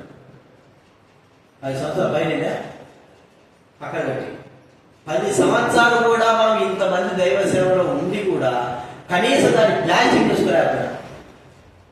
3 సంవత్సరాలు పోరాడి సంవత్సరాలు ఒక పిల్లకి వచ్చింది ఇల్లు, ఇంకా 2 లక్షలు పడింది. నిజంగా మనం దారాలత కలిగిన వారమైతే ఉంటే ఈ పాటికి ఎప్పుడో మందిరం శుభ్రమై మంచిగా ఉంది. ఎందుకు? లోపితత్వం. ఎవరికి వాడే. నాకు నేను పెట్ట అరే మీరు ఎవరికి పెడుతున్నావు, ఎవరికి ఇస్తున్నావు, ఏం పని చేస్తున్నావు? ఒకవేళ దైవ సేవకుడువా నువ్వు అలా చెప్పుకోవడానికి, దేవుని సేవా పరిచయంలో ఇవ్వడానికి కొరకై మనం ఎప్పటికైనా ఎప్పుడెప్పుడు ఆ ఛాన్స్ వస్తుందా, ఎప్పుడెప్పుడు ఆ పని. ఇప్పుడైనా సరే నేను ఫిబ్రవరిలో ఎవరికైనా పెద్ద వీడియో జరిగితే, కాన్ఫరెన్స్ ఇది యూత్ క్యాంప్ జరిగితే నేను కూడా ఇవ్వాలా. అర్థమైందా మీకు? ఎప్పుడైనా వచ్చిందా మీకు ఆలోచన? నేను కూడా ఇవ్వాలి. ఆ దినాల్లో దేవుడు సేవకు ఇచ్చారు, పరిచయం ఇచ్చారు, నేను కూడా ఇవ్వాలా. సంవత్సరం అంతా దాచిపెట్టి ఏదో సరే పోయి దేవుడి బిడ్డలకి ఈ దేవుడి పరిచయం ఇస్తరాకులు వాడుతాం, 10 ఇస్తరాకులు వాడతాం, లేదా ఒక బియ్యం మూటలు వాడతాం. నేను కూడా ఇవ్వాలా దేవుడి సేవకు, నేను కూడా బిగించుకోవాలా, నాకు కూడా నేను ఇంకా అసలు ఏమి ఇవ్వకోకుండా పిసినారిగా జీవించాలా. ఎన్ని రోజులు జీవిస్తావు పిసినారిగా? ఎన్ని రోజులు జీవిస్తావు లోబిగా? వాడరా జీవితము లోబితత్వం అయిపోతుంది, జీవితము పిసినారితనం అయిపోతుంది. దేవుడి సేవలు ఏమి చేయలేకపోతా ఉంటున్నా. సైతాను చేసే కార్యం అంటే ఏ కార్యమైనా సరే దైవ కార్యాల్లో మనకు లోబితత్వము పిసినారితనం అనేది మనకు బాగా పెట్టిస్తున్నాడు. నేను అప్పుడెప్పుడు చేశాను, అప్పుడు అంత ఇచ్చినాడు, ఇప్పుడు ఇంత ఇచ్చాను, అప్పుడుతో మాకు చెప్పండి. ఇప్పుడు ఏం చేస్తున్నావు? దేవుడు అడిగేది అది కూడా అంతే. అప్పుడుతో అప్పుడెప్పుడు అయిపోయింది. ఇప్పుడు ఏం చేస్తున్నావు? ఇప్పుడు ఎంతగా ప్రభు కొరకే సమర్పణ కలిగిన వాటిలో ఉంటున్నా, ఎంత సమర్పణ చేసుకుంటున్నా? ఒక్కసారి కనీసం కూరగాయలు తేలేకపోతుంటున్నాను. ఏం సమర్పణ చేసుకుంటున్నామో దేవుడి కనుక. ఇంటిలో బియ్యం కూడా తీసుకురాలేకపోతుంటున్నా. ఏం సమర్పణ చేసుకుంటున్నామో ఏం కదా. సిగ్గు చేయడు, అవమానం. దేవుడు గుర్తుపెట్టుకోరండి, మనలో మన కుటుంబాన్ని మనకు అప్పులు పాలు చేస్తున్నాడు, అప్పులు పాలు అవుతున్నామంటే మనలో ధారాళత లేకపోవడమే కారణం. నేను ఖచ్చితంగా మనము అప్పు పాలు అవుతున్నాము, అప్పులు అవుతున్నాయి, ఇతరుల దగ్గర అప్పులు తీసుకుంటున్నాము అంటే ఏ కారణం చెప్పండి? దేవుడికి ఇవ్వవలసింది కూడా ఇవ్వకోకుండా మనకు వాడుకొని పిసినారితనంతో లోబితత్వంతో మనం జీవిస్తా అనుకున్నాం. అప్పుడెప్పుడో చేస్తున్నావు, అప్పుడెప్పుడో కాదు, ఇప్పుడు నీవు ఏం చేసావు? అందుకే మనం పరీక్షించుకోవాలి. సాధారణ చేసేది ఏంటంటే దేవుడి పనులు జరగదు, దేవుడి కార్యాలు జరగదు. నువ్వు పిసినారివాడిగా ఉంటే ఏం జరగదు కదా. అదే నువ్వు చూడండి, దావీదు మహారాజు ఏమి పిసినారుడు, ఏమి లోబి కలిగిన వాడు, ఏమి లోబితత్వం కలిగిన అతను చేసినట్టు ఒకవేళ పిసినారుడు అనుకుంటాం, ఎక్కడో ఇచ్చినాడో లేదో మనకు తెలియదు. కానీ అతను కూడబెట్టిన ధనము, బంగారు, గంధపు చెక్కలు, వెండి, ఇత్తడి ఇవన్నీ కూడా చివరికి ఎక్కడికి వచ్చాయో చెప్పండి తెలుసా? దేవుడి మందిరము కట్టడానికి దావీదు సొలొమోను ఏ దేవుడి మందిరం కట్టడానికి ఉన్నామో ఇవన్నీ ఎత్తిపెట్టినటువంటి దాచిపెట్టిన ధనమంతా కూడా ఎవరికి వాడబడింది చెప్పండి? దేవుని సేవ కొరకు, దేవుడు మందిరం కట్టడానికి వాడబడి. లోబెలిగిన వాడైనా దావీదు, పిసినారుడైన దావీదు. మనకు బైబిల్లో చూస్తాను ఎక్కడ ఇచ్చిన కనబడదు. 2 అధ్యాయం మాత్రం కనబడదు. నేను నాకు సొంతదికి ఇచ్చేస్తానంటే అంతకుముందంతే కనబడిండదు. అంతకుముందు మరి నాబాల్ దగ్గరికి వెళ్ళాడు, అయ్యా మాకేంత సాయం చేయి, నువ్వు గొర్రెల గురించి కట్టేస్తున్నావు కదా అన్నాడు. అర్థమైంది మీకు? రాజ్యంకి వచ్చిన తర్వాత అనేకమైన రాజు జయించిన తర్వాత, ధనం అత్యధికంగా వచ్చిన తర్వాత ఆయనతో కూడా వ్యర్థంగా కూడా తన మనసులో ఉన్నటువంటిది, తన మనసులో ఏముంది ఏమని చెప్పండి? ఇల్లు కట్టుకోవాలా, మంచి స్లాబ్ వేసుకోవాలా, మంచిగా స్కూల్ చేయించుకోవాలా, మంచిగా ఉండాలా, అదేనా తన మనసులో ఉన్నది? నా బిడ్డలు బాగా పెద్ద ఏమంటారు ఎకరాలు కొనుక్కోవాలా, వారి పెద్ద ఆశాపులు చేయాలా, ఏముంది తన మనసులో చెప్పండి? దేవుని మందిరము నేను కట్టాలా. దేవుని మందిరంలోకి వచ్చినప్పటి నుంచి, రాజ్యంలోకి వచ్చినప్పటి నుంచి తన ఆశ ఉంది దేవుడి మందిరం కొరకై. అది ప్రతి పైసా కూడా, ధనము, బంగారం అంతా కూడా దేవుడి చెందింది కాకుండా తన దగ్గర ఉన్నది కూడా తను ఉంచుకోవాల్సిందంతా కూడా ఎవరికి ఇస్తున్నాడు చెప్పండి? అది ఏంటి? పిసినారితనం కాకుండా, లోబితత్వం కాకుండా ఉండేస్తుంది. ప్రభు అన్నాడు, ఖచ్చితంగా మీరు పరలోకంలో ధనం కావాలంటే ఈ భూలోకంలో మీరేం చేయాలంటే నా కొరకై సేవ కొరకై మీరు ఉపయోగించండి. ప్రతి లెక్క. ఓ మాట నేను ఊరికి చెప్తున్నాను, ఓ మాట చెప్తున్నాను, ఏదైనా జాతరలు జరుగుతున్నాయి, పేరు పెట్టారు. ఉదాహరణ, బ్రదర్ గంగారావు 50,000 ఇచ్చాడు, మైలు చదువుతారు లేదా? చదువుతారు కదా? సోదరి లక్ష్మి 50 రూపాయలు ఇచ్చింది, మైలు చదువుతారు లేదా? ఏమవుతుందంట? 50,000 ఇచ్చింది చదువుతారు, 50 రూపాయలు ఇచ్చింది కూడా ఖచ్చితంగా చదవాల్సిందే కదా. దేవుడు వారిని వాళ్ళ కుటుంబాన్ని దీవించుగాక, 50 ఇచ్చినోడికి బహుగా ఆశించుగాక అంటాడు. మరి 50 రూపాయలు ఇచ్చినోడికి దీవించుగాక అంటాడు. వారిని కూడా బహుగా దేవుడు దీవించుగాక. వాడు తీసుకుంటాడు తెలుసు, ఈమె లేకుండా ఇచ్చింది, ఇతను ఉన్నప్పుడు వస్తాను మాత్రం దేవుడికి ఇచ్చారు కదా. అది ఏమైంది పుస్తకాల్లో చెప్పండి రాయబడి. ఇంకొక దేవాలయ దగ్గర కొంచెం ఆ గోడకి ఆ పెద్ద శిలాపట్నం రాసిస్తారు. శిలాపట్నం ఉంటాయి అన్ని 50,000 ఇచ్చినప్పుడు 50,000, లక్ష ఇచ్చినప్పుడు లక్ష, పేరుతో సహా ఏం చేస్తారు చెప్పండి, ఉంటాయి కదా. అంటే అన్నిటికీ లెక్కలు ఉన్నాయి. అన్ని కూడా కొన్ని సంవత్సరాలకు కూడా ఉపయోగపడేట్టుగా పేరు చక్కబడి ఉన్నాయి. మరి నువ్వు దేవుడికి ఇచ్చేది దేవుడి దగ్గర ఎందుకు ఉండదు? ఎందుకు ఉండదని మనం అనుకుంటా? దేవుడికి ఇచ్చేది దేవుడి దగ్గర ఉండదని ఎందుకు అనుకుంటా చెప్పండి.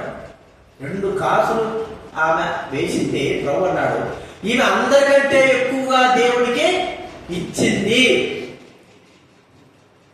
దేవుడి దృష్టిలో గెలిపిందా లేదా ఆ 2 కాసులు? అందరికంటే అంటే ఇచ్చిన వాళ్ళు కూడా ఉంది, కానీ ఈమె హృదయపూర్వకంగా ఇచ్చిన దాన్ని బట్టి, లేకపోతే విష్ణారతనంతో కాకుండా తన దగ్గర ఉన్నదంతా కూడా ఇచ్చిన దాన్ని బట్టి దేవుడి దృష్టిలో కావని ఆమె పేరు వెళ్ళిపోయింది. చెప్పుకోవాల్సిన అవసరం లేదు, కానీ నీవు ఇచ్చే హృదయంతో దేవుడు నీవు ఇవ్వాలి. ఒకసారి తెలుసుకుందా? నేనేదో మనం బతకడానికి కానీ వాళ్ళు బతకడానికి కాదు, దేవుడు సమస్తం చేయాలి. ఎందుకంటే తన సంఘం అందరి ద్వారా, తన సంఘం ద్వారా దేవుడు పోషించాలి, సంఘాన్ని కాపాడాలి. అందరికీ మనకందరూ కూడా పనులు ఇచ్చాడు, అందరు కూడా శక్తి ఇచ్చాడు, అందరు కూడా మంచి ధనం ఇచ్చాడు, అందరు కూడా కుటుంబాలు ఇచ్చాడు, అందరు కూడా తినడానికి తిండి ఇచ్చాడు, అందరికీ బట్టలు ఇచ్చాడు. ఎవరికి ఏం తక్కువ చేయలేదు, కానీ ఎవరి పరిధిలో వాళ్ళకి ఇచ్చాడు. ఇచ్చిన పరిధిలో ఇచ్చిన మనము మనకు కలిగిన దాంట్లో దేవుడు ఇవ్వడానికి ఎంత కష్టపడతా ఉంటామంటే లోబిగా పిష్నారితనంగా చూపిస్తా ఉంటాం. చివరికి అసలు ఇవ్వకపోయినా కూడా పర్వాలేదులే ఏమైందని అనుకొని మనం నష్టపడే వారంగా ఉంటున్నాం. కానీ ఒకసారి గుర్తుంచుకున్నా, లోబితత్వం అనేది చాలా డేంజర్. పిచ్చినారితనం అనేది చాలా డేంజర్. ధారాళంగా 10 రూపాయలుగా రూపాయి, 2 రూపాయలు, ఆ 2 రూపాయల స్థానంలో దేవుడు నీకు ఏదైనా నష్టం కలగకుండా కాపాడగలడు. 10 రూపాయల స్థానంలో నీకు నష్టం కలగడం కాపాడగలడు. నమ్ముతారు. ఎవరు నమ్ముతారు చెప్పండి? ఇచ్చేటప్పుడు ఎవరు నమ్ముతాం? దేవుడు నమ్మం. ఎవడికి అప్పిస్తాడు చూసావా, వాడు అప్పడతాడు, వాడు ఖచ్చితంగా ఎగ్గొడతాడు. వాడికి మాత్రం వచ్చి 10 లక్షలు, 1,00,000 రూపాయలు, 5 రూపాయలు, ఇంక వాడు చుట్టూ కూడా కూర్చోవాలి. వాడు ఈరానాయన వాడి మర్యాద నమ్మి దేవుడికి ఇస్తే దేవుడు నీకు సాయం చేయడు. అర్థమైంది? ఎవరు నమ్మిస్తారు? ఇస్తే వడ్డీ వస్తారు, కానీ దేవుడికి ఇస్తే ఏమవుతుంది? ఏం రాదు. ఆశీర్వాదం మాట మర్చిపోయినామన్నప్పుడు ఏం రాదనే మాట ఉంటాను. ఇప్పుడు వీడికి ఇచ్చినటువంటి చుట్టూ తిరుగుకుంటా కూర్చోవడా. అందుకే నేను చెప్పేది ఏంటంటే దేవుడికి మనం ఇవ్వాలి. ఇది ఎప్పుడు మాట మన జీవితంలో మనకు దేవుడు మన కాలు చెదిరించి మంచిగా ఆశించేంత వరకు కూడా మనకు దేవుడు ఇస్తూనే ఉండాలి. వాళ్ళ ఆ అనుభవంలోకి మనం రావాలి. చాలా మంది ఒక్కోసారి ఎవరి కుటుంబంలో ఒకరు ఇస్తున్నారు, మా ఇతరులు తల్లిదండ్రులే వారు కుటుంబస్తులైన వారు అడ్డుపడతా ఉన్నారు. ఇచ్చేవాళ్ళు ఇవ్వలేరు, చేసేవాడు చేయలేరు, పని చేసేవాడు చేయలేరు. దేవుడికి ఇవ్వాలనే ఆ ఆలోచన రాని, పేరు ప్రఖ్యాతులు కాదు ముఖ్యం. ప్రేమ వాళ్ళ దేవుడికి మనం ఇవ్వాలి. అలాగ ఇవ్వగలిగి ఉండింటే ఈ దినాల్లో మనము నేను అనుకుంటున్నది ఏంటంటే ఇతరుల దగ్గరికి వెళ్ళి దేయ్యని చెయ్యి దాచే బదులు మనమే దేవుడి సేవకు మనం ఏం చేయాలి? అర్థమైందా? కాడికాడు లెటర్ రాసేసి వాడు ఇస్తాడు, వీడు ఇస్తాడు, వాళ్ళు ఇస్తారు, వీళ్ళు ఇస్తారు అనుకుంటే అది ఇచ్చేది లేదు, పెట్టేది ఒకళ్ళు అడిగినా అవమానం. అదే మనమే దేవుడి సేవ కొరకే. అందుకే దాని మహారాజు చివరిగా అంటున్న మాట ఏంటంటే, నేను ఇస్తున్నాను, మీరు ఎవరైనా ఇవ్వగలరా? సవాల్ చెప్తున్నాడు. నేను ఇస్తున్నా. ఎవరైనా అడిగాడా? నేను దేవుని మందిరం కట్టుకో. ఇప్పుడు చాలా మంది మీకు తెలుసు, ఆయా ఊర్లో ఏం చేస్తారంటే ఆ పేపర్లో పట్టుకొని వెళ్ళి మేము ప్రార్థన మందిరం కట్టుకుంటాం, చర్చి కట్టుకుంటాం, మీ విరాళాలు ఇవ్వండి, 50 రూపాయలు 100 రూపాయలు అడుగుతుంటారు. చూసినారా? అప్పుడు వచ్చింటారు, మీ దగ్గర కూడా వచ్చింటారు. అటు అడుగుకుంటారా? మనం అటు అడుగుకుంటావా?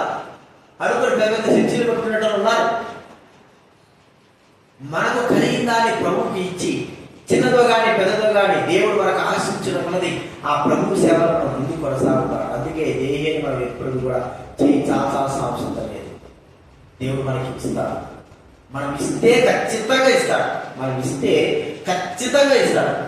ఇవ్వకపోతే మనకు ఏమి కూడా ఉన్నది కూడా ఆశీర్వాదకరంగా లేకుండా చేస్తాడు. దాన్ని అనుభవించలేము, చేయలేము. అందుకే దేవుడు కూడా రాయించి పెట్టినంత సారే కొద్ది విధవరాల గురించి ఎందుకు రాయించి పెట్టాడు చెప్పండి? ఆమె దగ్గర ఎంత ఉంది? భయంకరమైన కరువు ఉంది. కొద్దిగా పట్టెడు పిండి, 1-2 రొట్టెలు వచ్చే పిండి, అంత పిండి అనుకో. కొద్దిగా నూనెంది. కట్టెలకే ఫ్రీ, బయట ఇండిపోయేట చెట్లని తీసుకొచ్చుకుంటా. ఆమె అన్నది, ఏది అన్నాడు, మా నాకు ఒక అప్పం తీసుకురా. అయ్యా, నేను నా కొడుకు ఈ చిన్న అప్పం చేసుకుని తిని ఈ దినాలతో, ఎందుకంటే వాళ్ళు రోషంతో బతికేవాళ్ళు. అర్థమైనా మీకు? ఇప్పుడు పోయి అడుక్కునేటోళ్ళు కాదు. ఉంటే తింటారు, లేకపోతే చెప్పండి, ఉంటే తింటారు, లేకపోతే సావడం. ఈ 2 రోజులు నేను నా కొడుకు సావాలనుకున్నాను తినేసి. ఈ ఎట్ట వర్షాలు లేవు, మాకెట్ట ఉండదు, 2 రోజులు పోతాం, 3 రోజులు పోతాం, నీళ్ళు తాగి తర్వాత ముందు నా తీసుకురా. సరే, 5 అడుగుతాడు, 2 తీసుకొచ్చేసి, 1 తీసుకొచ్చి. అయితే ఆమె తెలియకోకుండానే ఆ కరువు కాలం పోయేంత వరకు కూడా తృప్తిగా తినగలిగేటది. చూడండి, ఇచ్చింది కొత్తే, దేవుడు చేసింది పని ఎక్కువ. ఆమె ఇచ్చింది ఒక్క రొట్టె, కానీ దేవుడు ఇచ్చింది 3 పూటల 3 రొట్టెలు. అర్థమైందా? ఒకవేళ ఆమె చేసుకోగలిగితే 4 పూటలు కూడా చేసుకోవచ్చు. ఆ పిండి అయిపోలేదు, ఆ నూనె అయిపోలేదు, చేసుకుంటే వస్తా ఉంది. తన కుమారుడు తాను ఒక పనికి పోకోకుండా ఇచ్చిన ఒక్క రొట్టెను బట్టి దేవుడు ఏం చేశాడు చెప్పండి? 5 రొట్టెలు 2 చేపలు వాడు చేసిన కదే చరిత్ర. 5 రొట్టెలు ఎవరి దగ్గర ఉన్నాయి? ఆ చేపలు చిన్న పిల్లోడి దగ్గర తీసుకొచ్చినాడు. వాడెట్టు ఇచ్చాడో మన మొత్తాన్ని ఇచ్చాడు. కానీ ఇవ్వబడినటువంటి ఆ 5 రొట్టెలు 2 చేపలు పిల్లవాడి యొక్క మరి ఆ సమర్పణ అనుకోవచ్చు, లేకపోతే త్యాగం అనుకోవచ్చు, లేకపోతే వాడికి ఆ ధారాళంగా ఇచ్చేటువంటి బుద్ధి ఉంది అనుకోవచ్చు. ఆ ఇవ్వబడింది ఎంతమంది దాకా తెలుసగలిగింది చెప్పండి? 5,000 మందికే కాదు, వానికి కూడా తృప్తికరమైనటువంటి భోజనము. వాడు 5 రొట్టెలు కాదు, నేను 5 రొట్టెలు ఇచ్చానయా, నాకు 10 రొట్టెలు ఏం తింటాడేమో, 20 రొట్టెలు తీసుకుంటాడేమో. అర్థమైందా? ఇచ్చింది కొత్తే కానీ పొందింది. అందుకే మీకు చెప్పేది ఊరికే కాదు, మీ తక్కువలోనే ఉన్న దాంట్లోనే మీకు ఇచ్చే బుద్ధి నేర్చుకోండి. ఉన్నదే నేర్చుకోండి. పిసినార్తనం వద్దు. దేవుని సన్నిధిలో పిసినార్తనం పనిచేయదు. మీకు ఉన్న దాంట్లోనే దేవుని సేవ కొరకు, దేవుని పరిచయం కొరకు ఇచ్చేది నేర్చుకోండి. దేవుడు ఉన్నదాన్ని, మీకున్నదాన్ని ఇంకా అత్యధికంగా చేసి సహాయపడేవాడుగా ఉంటాడు. మన పరిస్థితులు అది మనం గుర్తించుకోదగ్గ విషయం. కాబట్టి 4 విషయాలు సాధారణ మనం ఏం చేస్తున్నాడు? పిసినారి వారుగా లోబిగా చేయాలని కోరుకుంటున్నాడు. కానీ దేవుడు మాత్రము ఆశీర్వాదం ఎక్కువగా ధారాళంగా ఇస్తే ఆశీర్వపడతాడు. ఎప్పుడు చెప్పినా ఇదే బాధ, ఎప్పుడు చెప్పినా ఇంతే. కానీ మనలో చలనం కలగకపోతే, మనలో ఈ యొక్క ధారాళమైనటువంటి ఆ క్రియ లేకపోతే దేవుని సంఘంలో ఎటువంటి కార్యాలు జరగవు. దైవ పరిచయంలో మనము ఆశపడం, దైవ సంఘంలో ఆ యొక్క తృప్తి ఉండదు, మనలో కూడా ఆ తృప్తి అనేది చూడలేదు. ఎందుకంటే మన ధారాళత ఇవ్వలేకపోవడం. అది గుర్తించుకొని మనం పరీక్షించుకుని బాగా మనము చేయగలుగుతాం. ప్రార్థన చేసుకుంటాం.